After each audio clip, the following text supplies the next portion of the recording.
1 pregunta, ¿cuál es la medida prioritaria en el tratamiento de intoxicación grave por alcohol?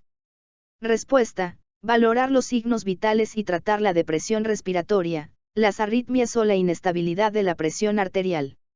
2 pregunta, ¿cómo se controla la conducta agresiva en la intoxicación aguda por alcohol? Respuesta, brindando tranquilidad y utilizando dosis bajas de benzodiazepinas o antipsicóticos. 3 pregunta, ¿cuáles son los elementos principales para la intervención terapéutica en personas con alcoholismo? Respuesta, entrevistas motivacionales e intervenciones breves. 4 pregunta, ¿qué significa el acrónimo FRAMES en el contexto de entrevistas motivacionales?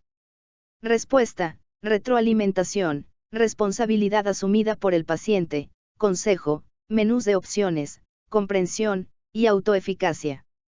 5 pregunta, ¿cómo se abordan las consecuencias del consumo excesivo de alcohol en las intervenciones breves?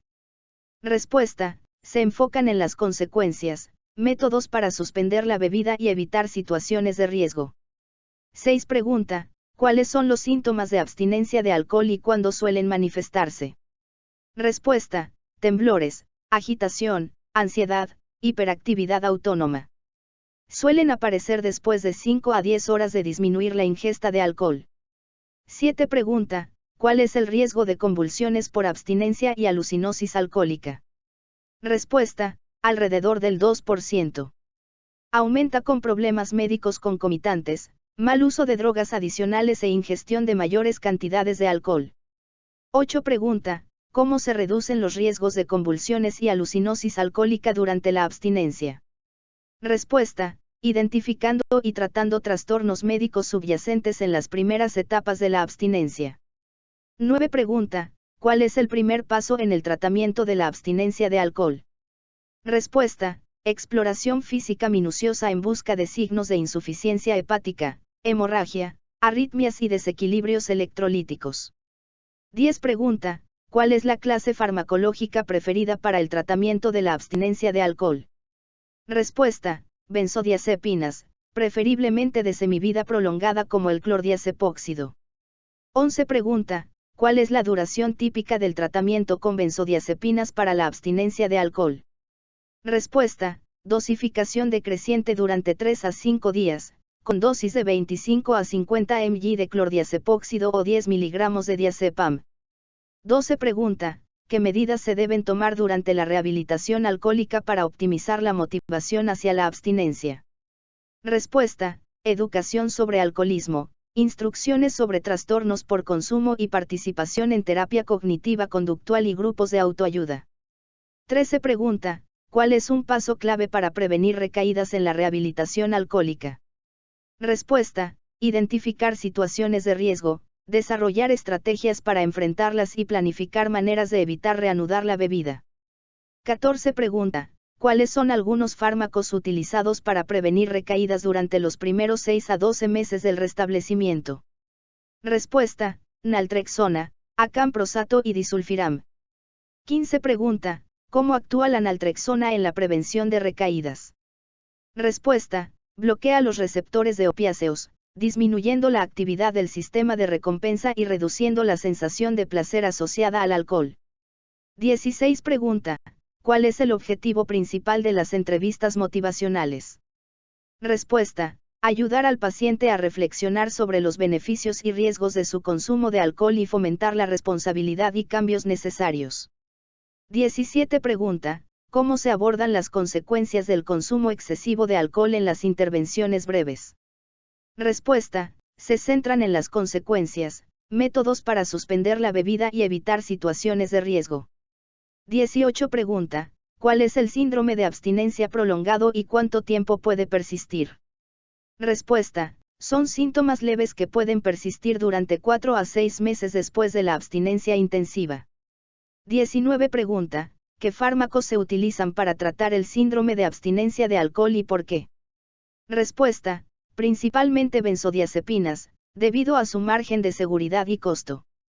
20 pregunta, ¿cuál es la importancia de la exploración física en pacientes que consideran la abstinencia?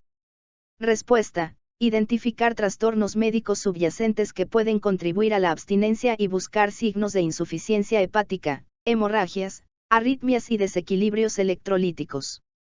21 pregunta, ¿qué medidas se toman para evitar la deshidratación durante la abstinencia de alcohol? Respuesta, ofrecer nutrición adecuada y vitaminas B por vía oral, evitando líquidos intravenosos a menos que sea necesario. 22 pregunta, ¿por qué se prefieren las benzodiazepinas en el tratamiento de la abstinencia de alcohol? Respuesta, tienen el mayor margen de seguridad y menor costo entre los depresores del sistema nervioso central. 23 pregunta, ¿cuál es el riesgo de convulsiones por abstinencia y alucinosis alcohólica? Respuesta, alrededor del 2%.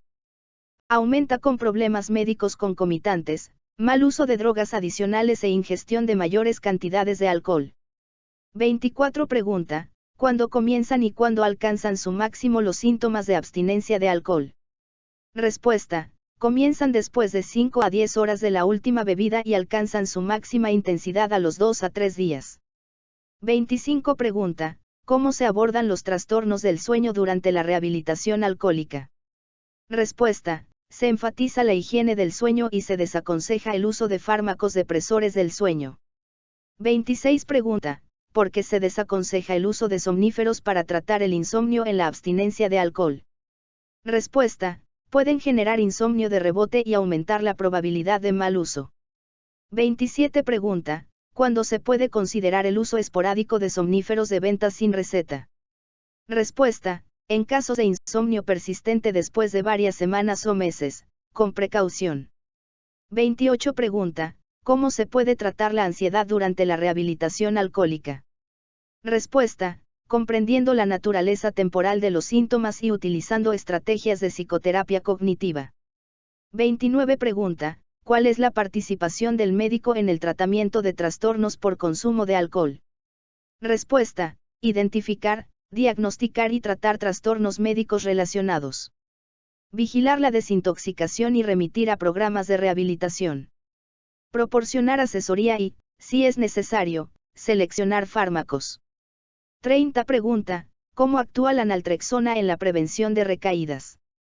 Respuesta, bloquea los receptores de opiáceos, reduciendo la sensación de placer asociada al alcohol. 31 pregunta, ¿cuál es el mecanismo de acción de la camprosato? Respuesta, inhibe los receptores de NMDA, disminuyendo los síntomas leves de abstinencia prolongada. 32 pregunta, ¿cuándo se considera el uso del disulfiram en el tratamiento del alcoholismo? Respuesta, en casos seleccionados donde se pueda supervisar su administración y riesgos. 33 pregunta, ¿qué reacción adversa importante puede ocurrir con el disulfiram y el alcohol? Respuesta, vómito e inestabilidad del sistema nervioso autónomo debido al rápido aumento de acetaldehído. 34 pregunta, ¿cuál es la recomendación para administrar disulfiram en pacientes con trastornos médicos preexistentes? Respuesta, se debe administrar con supervisión, especialmente en situaciones propensas a provocar la ingesta de alcohol. 35 pregunta, ¿cuál es la duración recomendada del contacto con el personal de tratamiento ambulatorio después de iniciada la abstinencia? Respuesta, mínimo de 6 meses y preferiblemente un año.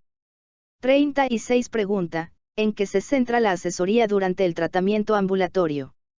Respuesta, en los dominios de mejor funcionamiento sin alcohol y ayudar al paciente a manejar su tiempo libre, desarrollar un grupo de compañeros abstemios y manejar el estrés sin beber. 37 pregunta, ¿cuándo es más efectivo el tratamiento intensivo en pacientes con trastornos por consumo de alcohol? Respuesta, en algunos casos donde los grupos de AA o el tratamiento ambulatorio no son suficientes. 38 pregunta, ¿qué sustancias pueden contribuir a los trastornos médicos relacionados con el consumo de alcohol? Respuesta, mal uso de drogas, síndromes psiquiátricos inducidos por sustancias y trastornos médicos independientes. 39 pregunta, ¿cuál es el riesgo del uso de somníferos para el insomnio post-abstinencia de alcohol? Respuesta, pueden provocar insomnio de rebote y dificultar el control de la dosis.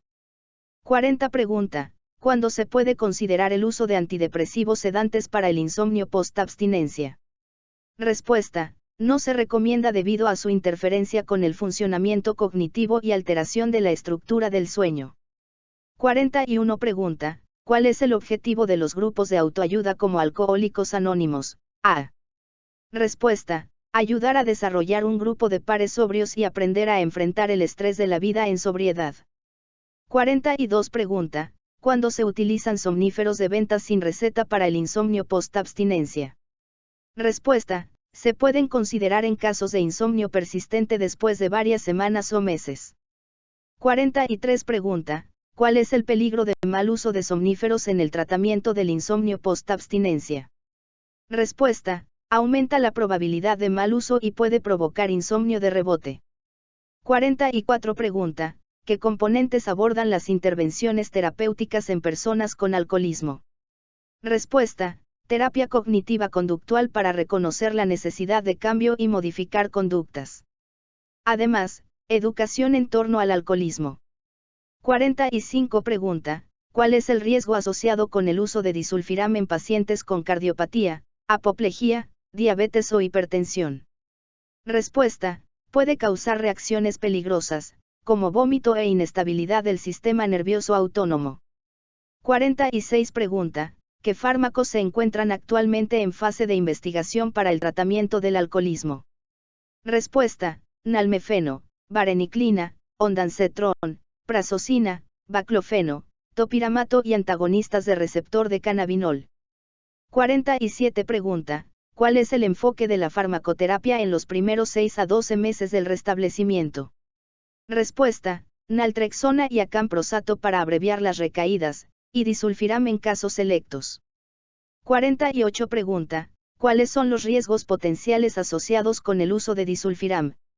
Respuesta: depresión, síntomas psicóticos, neuropatía periférica y lesión hepática. 49 pregunta: ¿por qué se desaconseja el uso de antidepresivos sedantes como la trazodona en el insomnio post-abstinencia? Respuesta: interfieren con el funcionamiento